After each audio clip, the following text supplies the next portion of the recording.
Ayan na. Nung panahon ni Pangulong Duterte, sabi ko nga sa inyo, nung panahon ni Pinoy, may pork barrel scandal, may pork barrel queen. Ayan nga si Napoles, nakulong si Jinggoy, nakulong si Enrile, nakulong din itong si Rubong Revilla. Tinawag silang mga pork barrel king. Actually, kasama din si Bongbong Marcos doon. Oo, kaya nga yun yung isang debate nila ni Cayetano na pag-usapin ng korupsyon, hindi daw umiimik si Bongbong. Bakit? Paano? Meron din siyang pera na inilagay sa mga NGO ni Janet Lim Napoles. Di ba? Kurakot. Nakulong yan si Janet Lim Napoles. Talagang nakulong din yung ibang mga senador. Takan-taka nga tayo, ba't hindi nakulong si BBM? Kasama din siya sa iskandalo na yun. Eto na. May pumalit na mga bossing. According to PCIJ, pork barrel king daw si Sandro Marcos at si Romualdez. Dahil sa 30 billion na mga allocables nila. Diyos ko po, ang kakapal ng mga mukha. Ikaw, Sandro Marcos, kabata-bata mo pa. Kakagraduate mo lang sa sa eskwela. Utang ina, magaling ka na kaagad magaling ka na kaagad gumawa ng pera. Kakapal ng mga pagmumukha nyo talaga. Kayo talagang dito mo makikita, tingnan mo, tsuhin, pamangkin, sila ang may pinakamalalaki na mga allocables. Tapos yung tatay ang pumipirma ng yung tatay ang pumipirma ng mga ng mga budget nitong mga hudas na ito.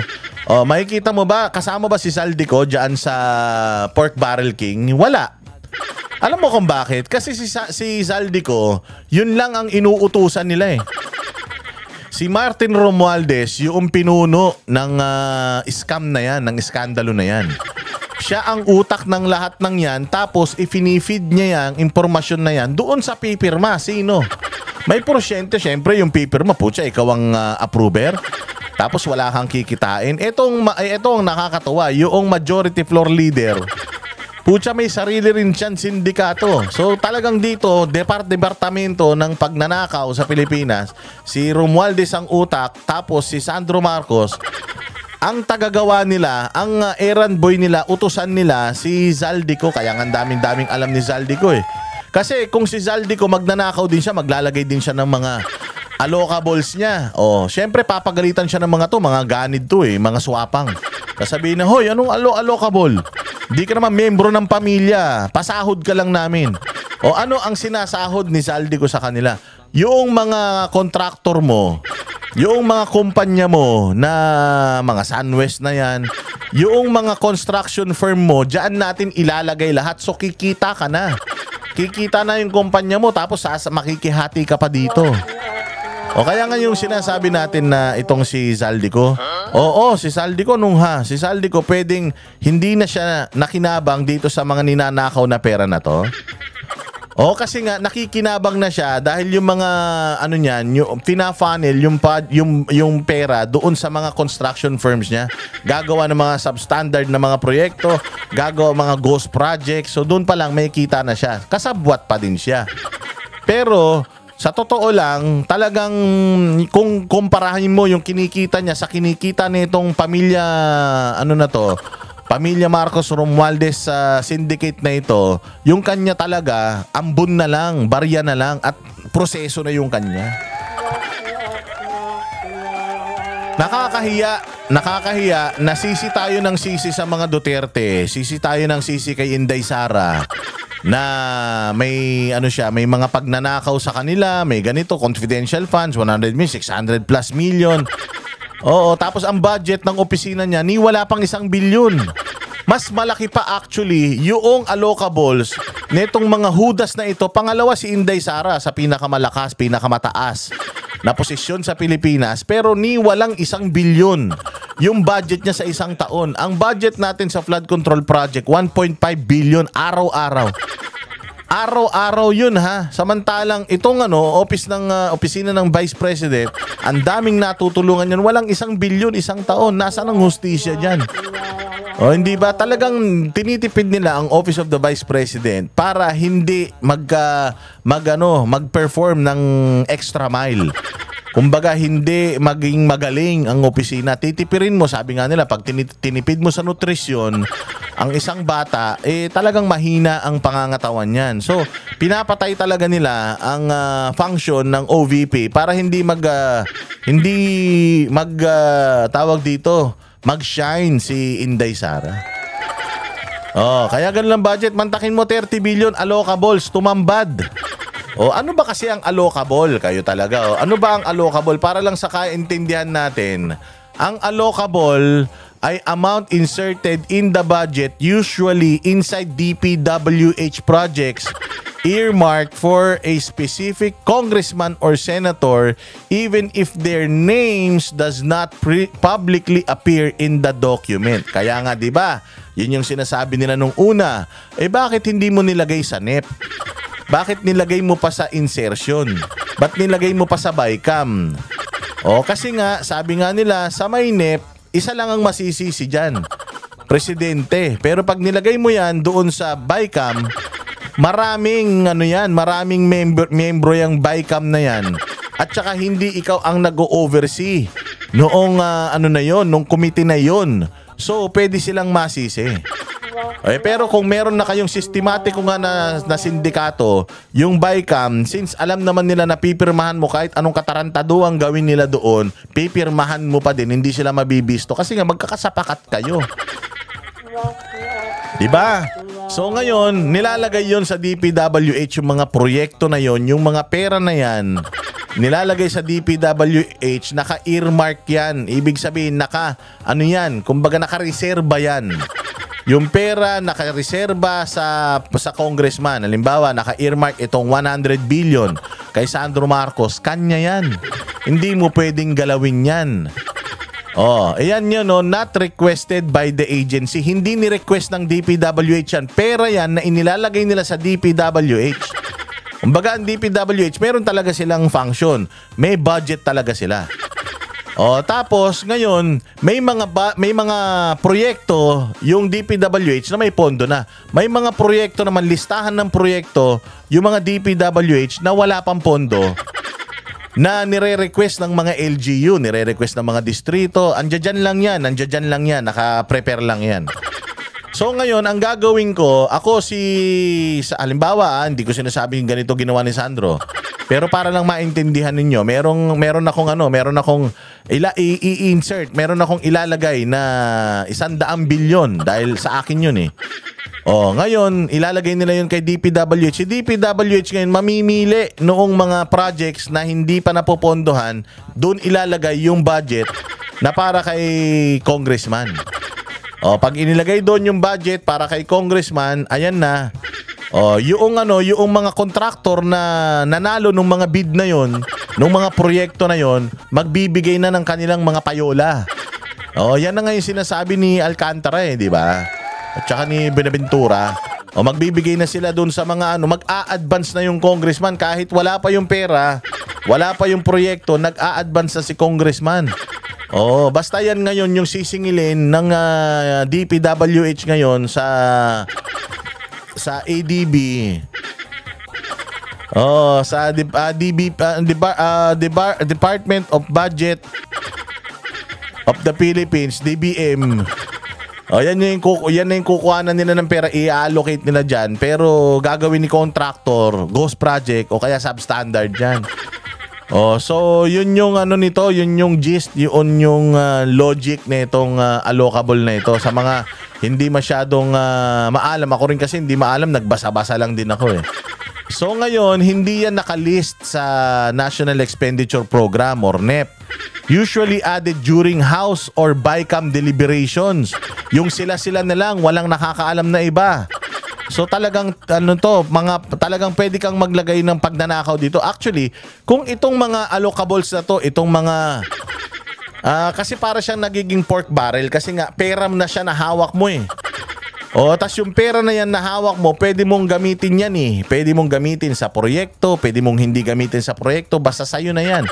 Pwede mong gamitin sa proyekto, ma-encash mo, tapos ay ipang ano mo, tawag diyan, ipang bribe mo.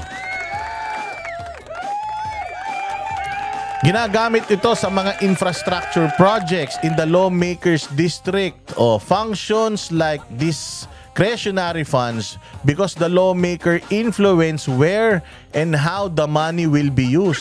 Bawal na bawal kasi na ang congressman ang mamimili ng proyekto. Pork barrel nga kasi yun.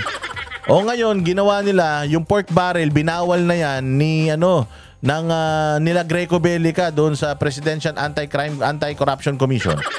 Binawal na nila yung pork barrel. Wala ng pork barrel, wala ng PDAF, wala na yun. Pero gumawa sila ng bago. Ito nga, yung mga allocable. Ibig sabihin, naka-earmark na yan sa kanila. Pera na yan na sa kanila. Bawal na bawal humawak ng pera ang mga congressman. At yung mga congressman na ito, since naka-earmark sa kanila yung pera na yan, sila namimili ng mga proyekto. At yung mga proyekto, minsan dinadala nila sa kanilang mga distrito.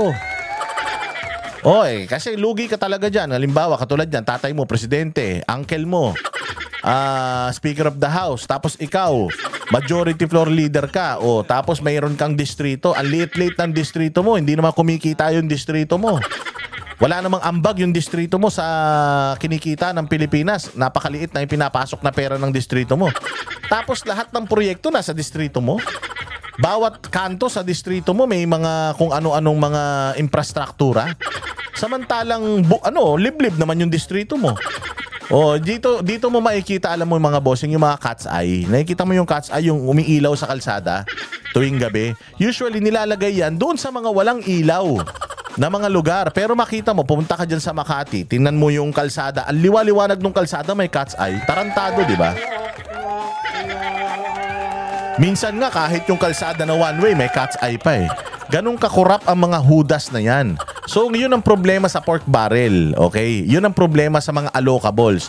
Pera mo yan, ikaw ang parang nangyayari, nagkakaroon ka ng pera, nagkakaroon ka ng mga proyekto na pipiliin, pwede mong ilagay lahat yan sa distrito mo. Siyempre, malakas kayo, tatay mo, lahat kayo ang may hawak nung Pilipinas eh. So yun yung iniiwasan natin para nga maganda, pantay-pantay yung mga proyekto sa lahat ng mga probinsya. O bakit nagiging controversial yung allocable? Kasi nga they resemble the old PDAF or pork barrel but hidden inside project listings. Hindi yan talaga pera ko budget ko napipili, hindi na siya ngayon ganun. Nakalagay na siya sa DPWH budget. Inilalagay nila doon, naka-earmark, ibig sabihin naka-reserva yun sa'yo. Wala siya mismo sa kamay mo, parang pinatago mo lang sa kanila, pero sa'yo yun. So gagalaw ang DPWH according sa kumpas mo. Siyempre, pag ikaw ang kumumpas, may kita ka doon. Diba? So yun yung bawal doon. They give lawmakers substantial control over project funds. There is no transparency on who inserted and which amount. Kasi nga, nilagay mo sa DPWH eh. So ngayon si DPWH yung masisisi. Bakit mo inallocate kay Sandro Marcos? Kasi nga, masisisi, DPWH, ang DPWH, sa kanila mababagsak yung sisi. Pero sa totoo lang, yung mga naglagay ng mga pera na yan, nakareserba na yan talaga doon sa mga congressman na naglagay niyan dyan. Doon nga yan nahihilot sa BICAM, which is ilang tao na lang yun nandoon kasama appropriations chairman. Sila na ang maglalagay. Kung si appropriations chairman, inutusan ng Speaker of the House, ito yung pera ko, ito yung dapat sa akin, meron ako dapat 50 billion, ilagay mo sa DPWH. Akin yan Akin yan. Si Sandro, meron din. Magkano? 50 billion din. Ilagay mo dyan, kanya yan. Si Bongbong, meron din. Magkano? 100 billion. Sige, kanya yan. Dahil may mga proyekto, porsyento lang yung kanila. Ganun yung lumalabas nun. There is no transparency on who inserted the amount. They can run into billions of pesos per lawmakers. Nako po. Technically, allocables are not illegal. Hindi naman illegal kasi nasa proseso yan. Parang insertion yan eh. Hindi naman siya illegal. Kaya nga tinatanong natin kay Risa Ontiveros meron kang insertion na ganito kalaki. May mga flood control ka pa, hindi mo naman advokasya yan. Bakit dinideny mo na meron kang insertion pero lumalabas sa listahan na meron ka talagang insertion. Kasi nga, hindi naman masama ang insertion. Nagiging masama lang insertion kung binulsa mo yung pera eh. Okay man lang kung yung pera napunta sa proyekto, kung yung pera, lahat ng pera napunta sa sa mga serbisyo, okay lang kahit nga overpriced, basta napunta sa serbisyo, walang problema eh. Ang problema is yung mas malaki yung komisyon kesa dun sa napunta sa taong bayan. Part yan ng final budget law. The controversy is how they inserted outside the NEP without agency justification. Yun ang mahirap eh. Yung inilagay mo dyan ng kayo-kayo lang nakakaalam, tapos hindi nyo pinapaalam unang-una sa lahat dun sa mga bumalangkas ng batas ng budget at saka sa mga senador, tapos kayo-kayo lang naghati. Di ba? So ngayon mga bossing, ayan. Tinawag ngayon itong mag-tsuhin na ito na Pork Barrel Kings. Ngayon, bakit hindi pa sila nasususpinde? Hindi ba mas unethical itong ginagawa nitong mga hudas na ito kaysa sa ginawa ni Kiko Barsaga na naglalabas lang naman ng sama ng loob? Again tayo ay nagre-react lamang dito sa report ng PCIJ. They can always deny it pero mukhang wala pang nagdi-deny. Yan ang panatero, walang inuurungan. Pag tama palakpakan, pag mali ay babanatan.